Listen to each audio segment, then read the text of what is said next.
আচ্ছা, একটা বিষয় আপনাদের মাধ্যমে সকলের দৃষ্টি আকর্ষণ করছি।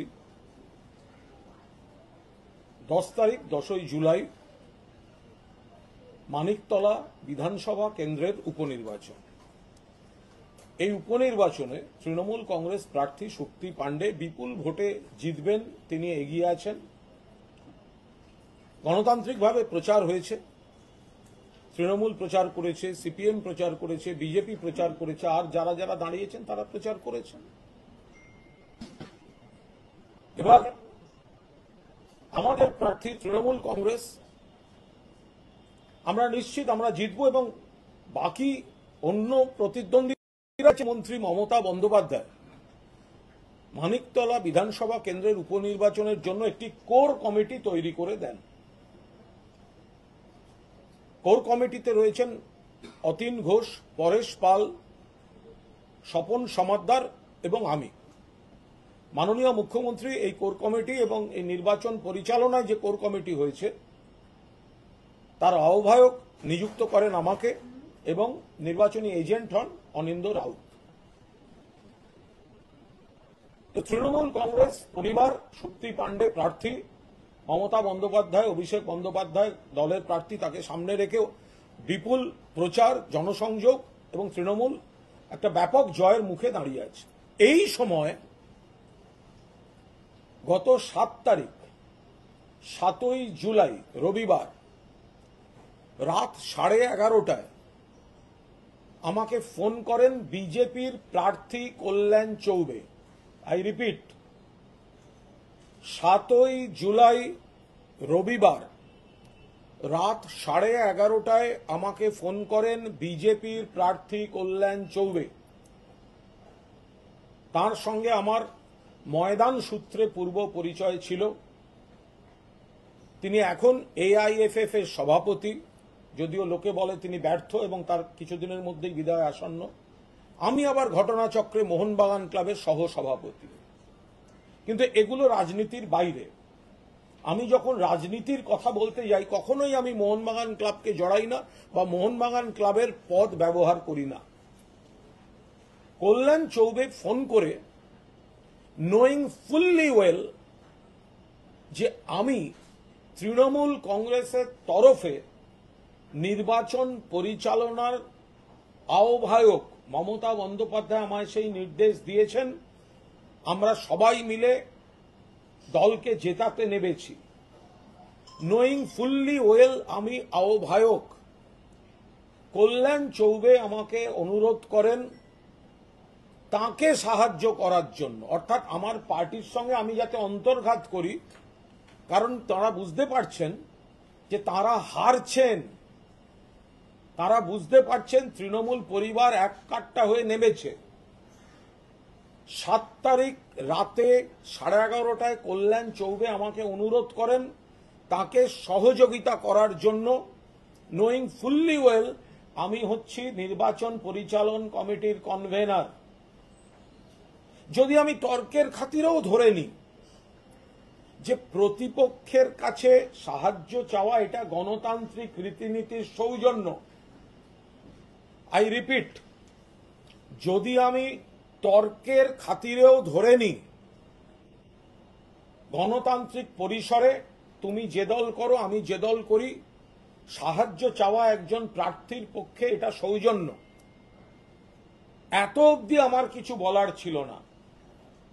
কিন্তু এআইএফএফ সভাপতি কল্যাণ চৌবে তার এআইএফএফ এর সভাপতি পদের অপব্যবহার করে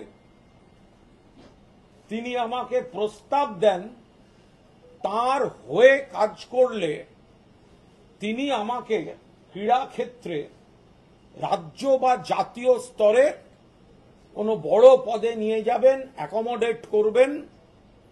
এটা তো এক ধরনের ঘুষ। কল্যাণ চৌবে তিনি আমাকে প্রস্তাব দেন, আমি সেই অংশটা আপনাদের শোনাচ্ছি। ঠিক আছে, এটা হতেই পারে, আপনি লড়েছেন, দেখা যাক, বাকি আবার কথা হবে। আমি বলি যে যদি কৃতজ্ঞতা স্বরূপ না, যদি ভবিষ্যতেও কখনো খেলাধুলায় সে সর্বভারতীয় পর্যায়ে হোক কি রাজ্য পর্যায়ে হোক, কোথাও আপনার মনে হয় আমি আপনাকে অ্যাকোমোডেট করার চেষ্টা করব। থ্যাঙ্কস, আপনি বলেছেন, আমার খুব একটা ওসবে আগ্রহ নেই, তবে ঠিক আছে। অর্থাৎ তিনি, আমি যদি তার হয়ে কাজ করি, তিনি আমাকে রাজ্য বা জাতীয় স্তরে অ্যাকোমোডেট করবেন। এ তো ঘুষ দেওয়ার চেষ্টা। কল্যাণবাবু বুঝতে পারছেন গোহারা হারবেন। এটা কি রাজনীতি? পুরনো পরিচয়। প্রার্থী হিসেবে যে কেউ সহযোগিতা করতে পারেন, আমি খোলা মনে প্রস্তুত যে কোনো কথা বলতে। আমি সম্পর্কে বিশ্বাসী, কিন্তু আপনি কাজ করুন, তার বিনিময়ে আপনাকে জাতীয় বা রাজ্য বা জাতীয় স্তরের পদে অ্যাকোমোডেট করব। কি ভেবেছেন? ভুলে গেছেন এই কুণাল ঘোষ আমার জীবনে ঝড় জলের পর কেন্দ্রীয় সরকার অ্যাপয়েন্টমেন্ট লেটার পাঠিয়ে দিয়েছিল টেলিফোন অ্যাডভাইসারি কমিটির চেয়ারম্যান। আপনাদের সকলকে ডেকে সবিনয়ে আমি প্রত্যাখ্যান করে দিয়েছিলাম। আমাকে বড় পদ দেখাচ্ছেন দলের সঙ্গে বেইমানি করার জন্য। কল্যাণ চৌবের সঙ্গে আমার যে কথোপকথন, তার এই অংশ আমি আমার সোশ্যাল মিডিয়ায় ছেড়ে দিয়েছি। বাকি অংশটা আজ এই মুহূর্তে ছাড়ছি না। উনি অতীতে একটি অত্যন্ত অন্যায় কাজ করেছিলেন, আপত্তিকর কাজ করেছিলেন, সংকীর্ণ মনা অসভ্যতা বলে যাকে বাংলায়, তার জন্য উনি ক্ষমাও চেয়েছেন। সেই অংশটা আমি আজকে আর এখনো আপলোড করিনি। যদি এটা নিয়ে বেশি বাড়াবাড়ি করতে যান সেইগুলো আপলোড হবে। 2 নম্বর, যদি কারুর মনে হয় যে এটা অন্য কোনো প্রযুক্তিতে, এই কথা তো আমার নয়, আমি তো কথা বলিনি, স্বর আমার নয়। আমি আপনাকে বলছি, রাজ্য পুলিশ টুলিশ দূরের কথা, আপনি বিজেপির লোক, সিবিআই ফিবিআই দিয়ে আমায় ডেকে পাঠান, আমার ফোন ফেলে দেবো, দেখে নেবেন আপনার গলা কি গলা নয়। আপনার সিবিআইয়ের কাছে আমি চলে যাব, আমি কোর্টে যাব না সিবিআই না চেয়ে। আমি আপনার সিবিআই দিয়ে তদন্ত করান এই কনভারসেশন সত্যি না কনভারসেশন মিথ্যে। আপত্তির জিনিস, ভোটের আগে, ভোটের মুখে প্রচারে যখন দেখেছেন পেছিয়ে গেছেন, ভোট মেকানিজমে হরার সময় আপনি তৃণমূলের কনভেনারকে আপনি প্রলোভন দেখাচ্ছেন, কারণ আপনি হেরে গেছেন, আপনি ভোট পাবেন না, আপনার দল নেই। আপনি সেই জায়গায় নিন্দনীয় কাজ করছেন।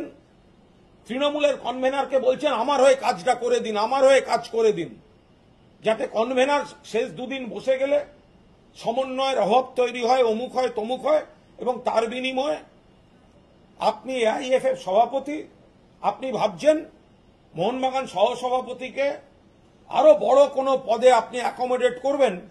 আপনি এরকম একটা ঘুষের মতো কথা বলবেন, আর নাচতে নাচতে আমরা সব আপনার কাছে আপনার কাজ করতে। আমি এই অফার রিফিউজ করেছি। আমি আপনাদের সামনে, সকলের সামনে এটা ফাঁস করে দিয়ে আপনাদের জানিয়ে দিলাম, এই হচ্ছে বিজেপি, এই হচ্ছে কল্যাণ চৌবে। একটা নোংরা মানসিকতা, নিজের স্বার্থে নিজে হারবে বুঝে এইভাবে রাতের বেলা ফোন করে সাহায্য চাইছে আর টোপ দিচ্ছে, এই দেব সেই দেব ওই দেব। আমি বলছি এই মানসিকতার মানুষকে কোনোভাবে সমর্থন করবেন না।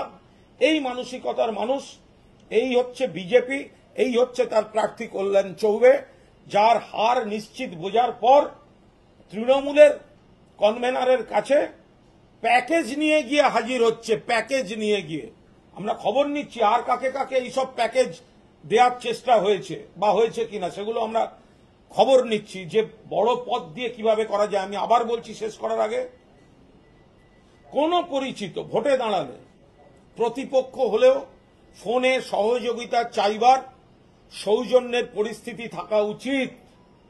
এটার মধ্যে কোনো অন্যায় নেই। কিন্তু উনি যদি শুধু ওটুকুও বলতেন, পরিচিত দেখবেন, বলতাম নমস্কার ভালো থাকবেন ইত্যাদি। আপনারা অডিওয়ে দেখবেন আমি বলেছি আমার কাজ আপনার পার্টি আর আপনাকে হারানো। আমার কাজ আমার পার্টিকে জিতিয়ে আনার জন্য পার্টির সৈনিক হিসেবে কর্তব্য পালন করা। আর উনি আমায় বলছেন কৃতজ্ঞতা স্বরূপ আমার হয়ে কাজ করুন, কৃতজ্ঞতা স্বরূপ রাজ্য বা জাতীয় স্তরের বড় পদে আনবো বা পদে অ্যাকোমোডেট করার চেষ্টা করব, এই সব কথাবার্তা আমার ঘৃণ্য রাজনীতি মনে হয়েছে। ঘৃণ্য রাজনীতি, নরকের কীটের রাজনীতি।